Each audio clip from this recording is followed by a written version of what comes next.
E a recente reforma trabalhista trouxe mudanças importantes em relação aos direitos previstos em lei. Pois é, mas apesar das alterações da CLT, algumas não tiveram impacto nos contratos de emprego doméstico. Afinal, uma lei específica já regulamenta a categoria. Mas quem vai conversar com a gente sobre esse assunto, explicar tudo a respeito dos direitos trabalhistas de empregados domésticos, é o advogado trabalhista, Dr. Rafael Fernandes, está com a gente ao vivo aqui no Notícias do Bem.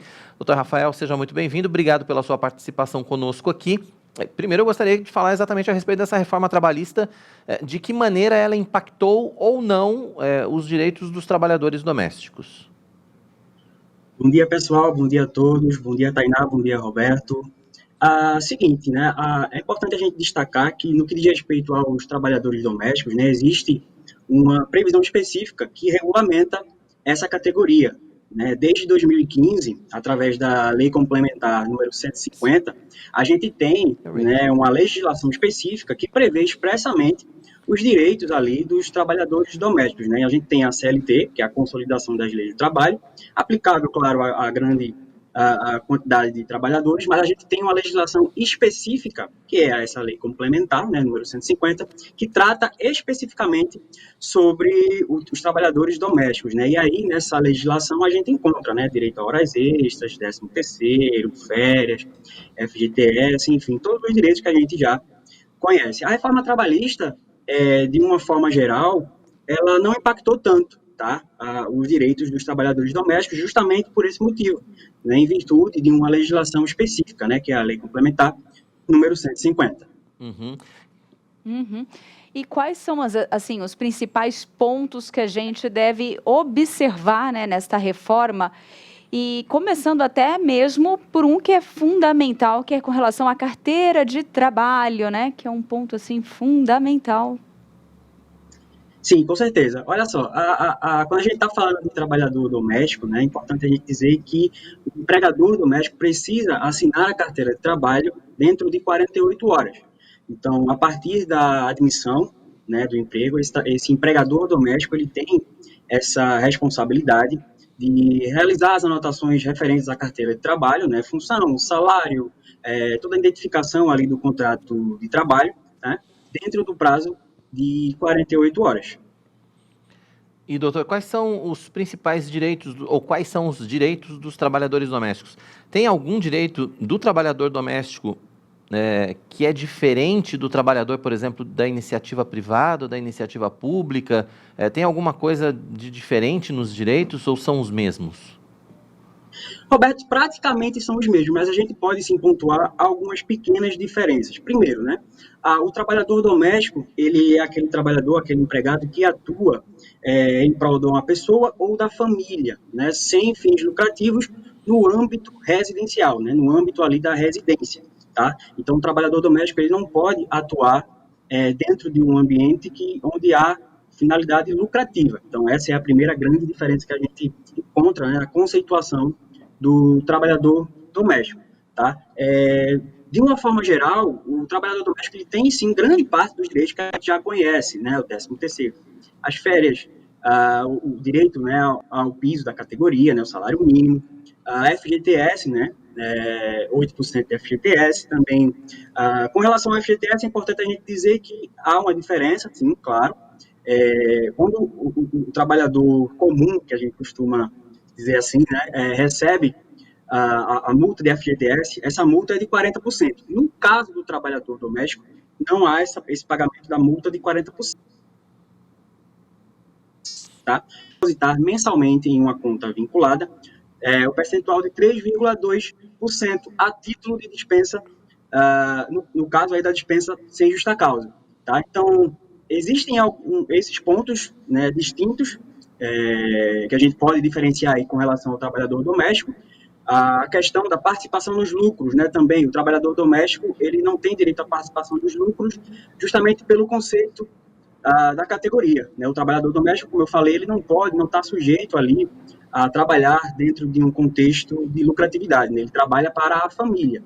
Então, por isso, por exemplo, o doméstico ele não tem direito à participação nos lucros, né, algumas empresas a gente sabe que instituem essa PL, né, por meio de regramento de regimento interno, por meio de convenção coletiva. Já nos casos dos trabalhadores domésticos, por exemplo, não há esse direito. Outro direito também que a gente pode pontuar que não se aplica ao trabalhador doméstico é a insalubridade e a periculosidade, né? Como a atuação do doméstico está restrita ali, de fato, à residência, né? Não há na previsão, não há previsão na LC, na Lei Complementar número 150, de recebimento de insalubridade ou periculosidade. De resto, os direitos que a gente pode pontuar são bem semelhantes, são bem parecidos com os trabalhadores comuns, né? Previstos lá na nossa CLT. Entendi. Agora, tem algumas questões assim, carga horária, é 44 horas semanais? O empregado doméstico que mora na residência, tem algum desconto por isso? Tem a questão da alimentação na residência, tem desconto? Não tem? A questão do vale-transporte? Tem algumas questões que são muito específicas, né? Porque se o empregado doméstico mora na residência, por exemplo, a carga horária, apesar disso, tem que ser respeitada, né? Então, assim, tem algumas questões que são muito importantes e que, às vezes, deixam de ser respeitadas no dia a dia, né, doutor? Sim, com certeza. O doméstico, ele tem direito, né, à carga horária de 8 horas diárias ou 44 horas semanais, também tem direito a receber pela hora extra, né, e claro, tem essas questões peculiares, né, com relação se o doméstico trabalha, mora no local de trabalho, como é que fica essa situação? Claro, no direito do trabalho, o bom senso, ele sempre costuma prevalecer, né? Porém, como o empregado doméstico tem essa carga horária regulamentada por lei, tá? Sempre que ele estiver à disposição do empregador doméstico, mesmo que fora do horário usual de trabalho, ele tem sim direito a receber pelas horas extraordinárias, tá?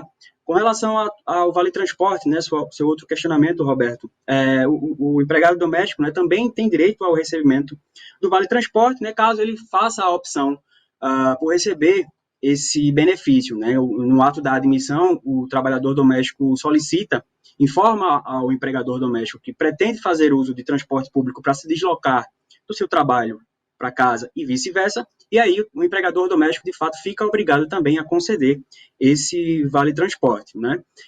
O mesmo se aplica a outras questões, como vale-alimentação, vale-refeição, o mesmo raciocínio, né? A convenção coletiva da categoria, que prevê o pagamento de benefícios adicionais, né, da legislação, devem ser observados pelo empregador doméstico.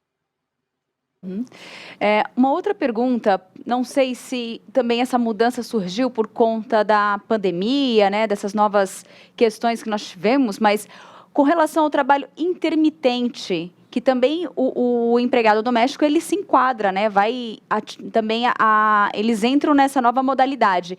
Entraria também nessas questões de horários, nessas adaptações? Sim, com certeza, Tainá. Agora, claro, né, o trabalho doméstico, pelo que a gente percebe, ele não teve uma adesão muito grande das empresas, né?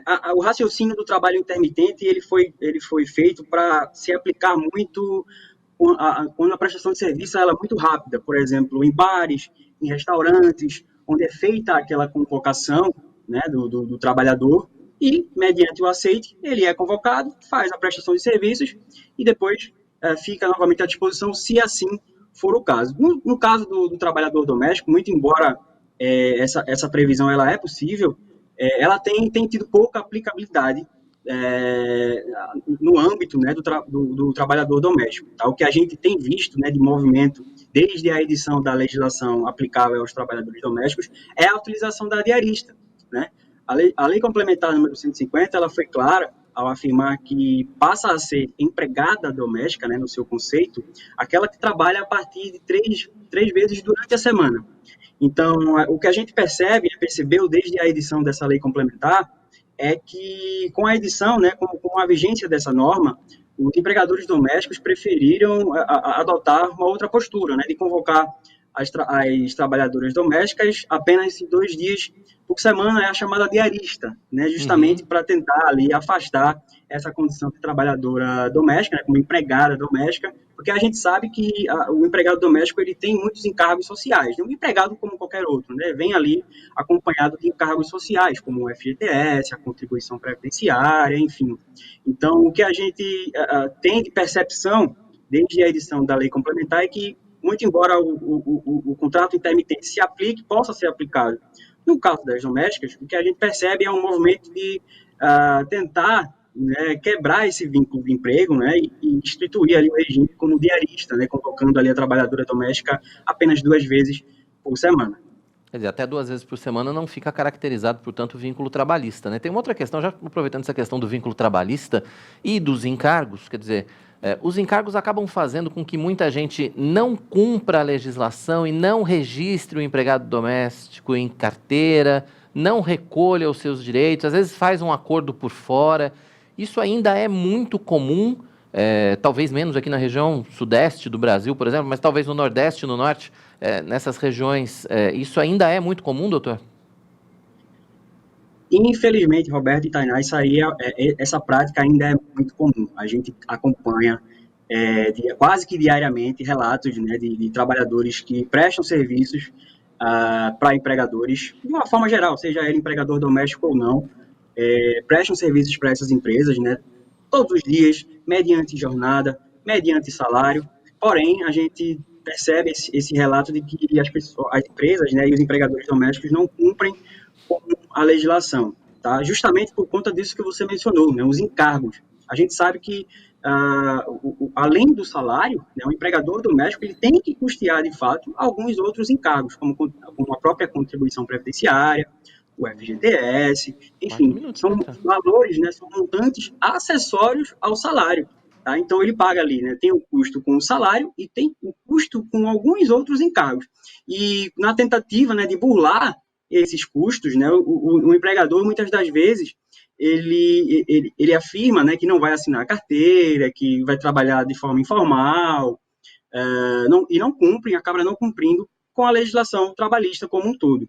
Né? E aí, isso pode ser um tiro no pé, porque ao saber, né, dos seus direitos, o trabalhador doméstico pode buscar aí a Justiça do Trabalho, né, para tentar aí reaver todos os seus direitos trabalhistas.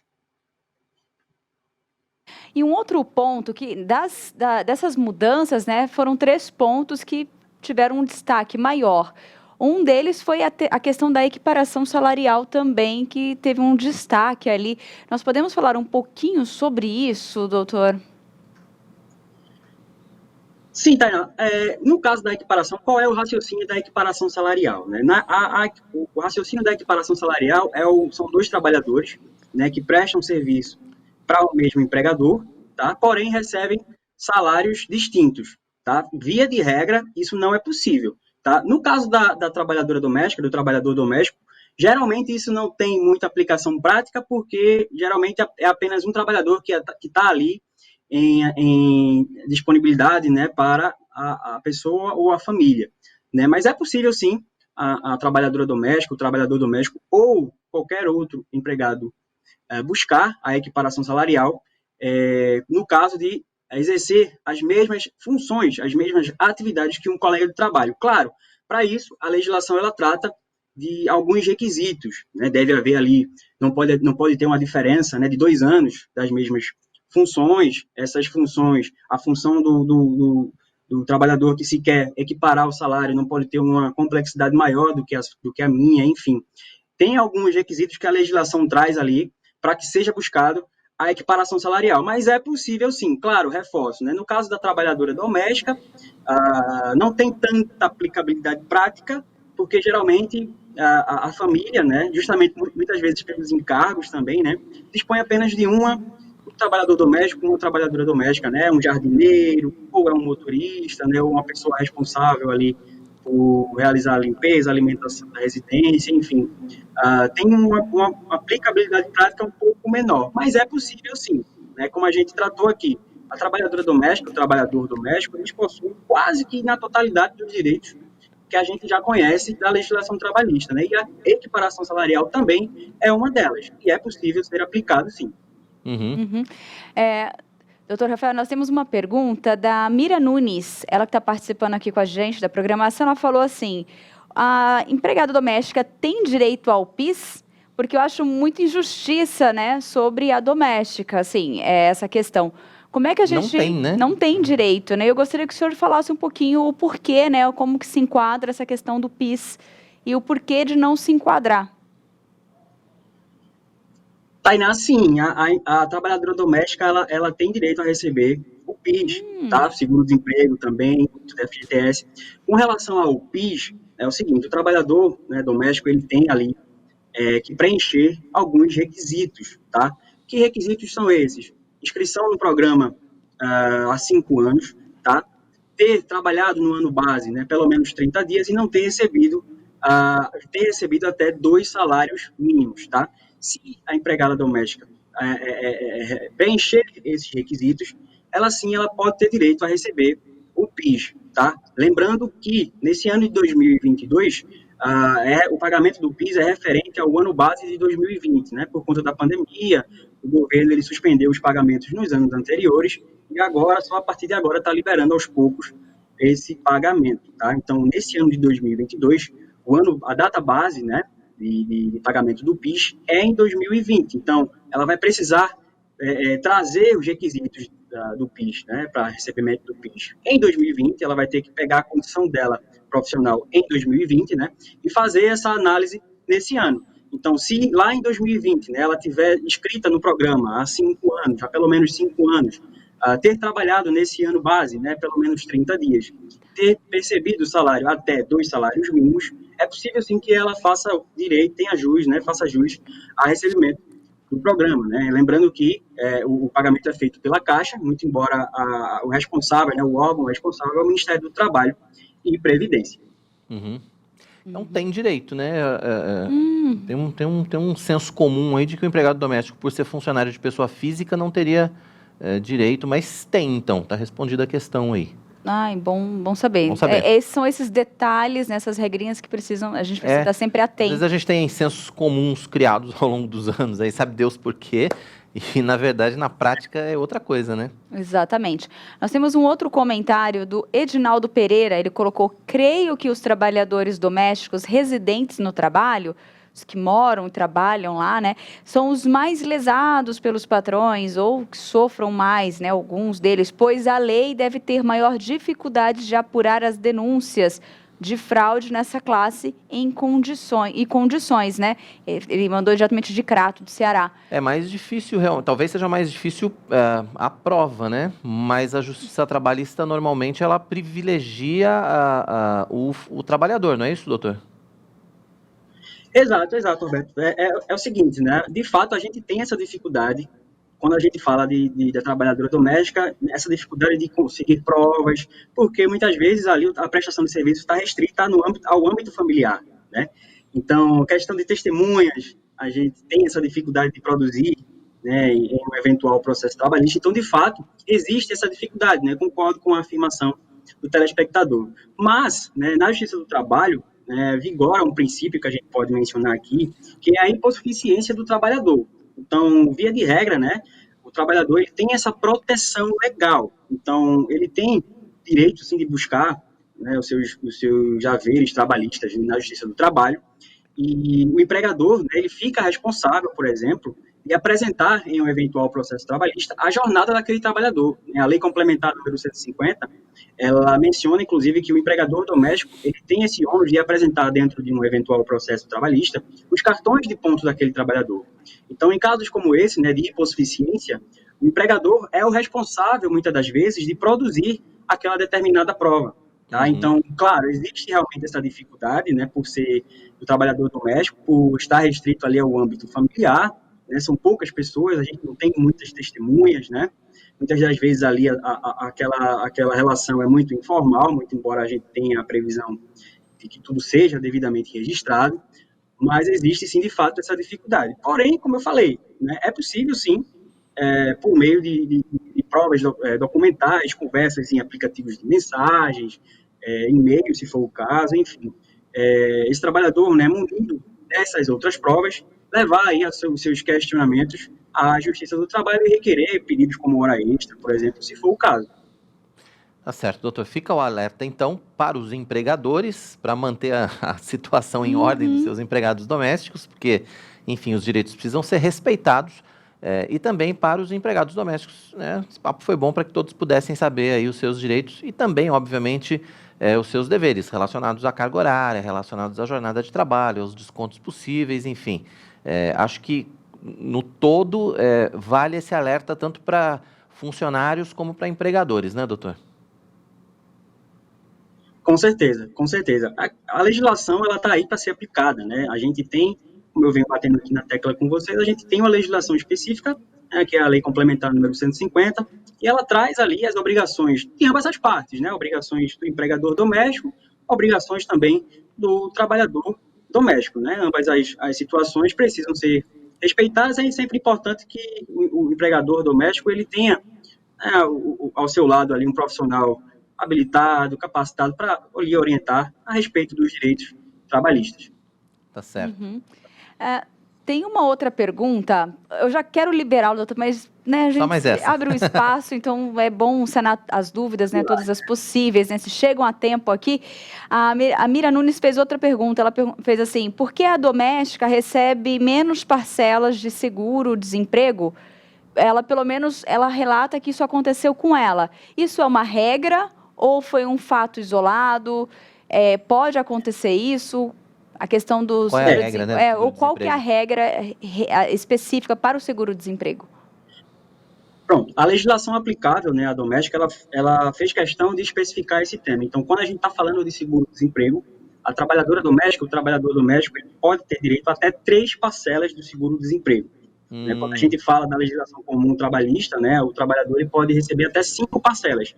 Recebe por meio de uma tabela, depende um pouco da quantidade de meses trabalhados, enfim. Mas no caso da trabalhadora doméstica, do trabalhador doméstico, a lei complementar número 150, que a gente está tanto discutindo aqui, ela fez questão de enfatizar, de trazer expressamente que no caso da trabalhadora doméstica, do trabalhador doméstico que é dispensado, né, pode fazer sim jus ao seguro-desemprego, porém, até 3 parcelas. Tá certo. Ótimo. Nós conversamos com o doutor, né, o advogado Rafael Fernandes. Eu gostaria que o senhor deixasse os seus contatos aqui para a gente, para quem quiser conhecer ainda mais o seu trabalho ou até mesmo entrar em contato. Perfeito, Tainá, perfeito, Roberto. Eu queria agradecer, né, a participação aqui. Eu queria deixar o meu Instagram, o @Rafael Fernandes, tá? Com 2 S no final.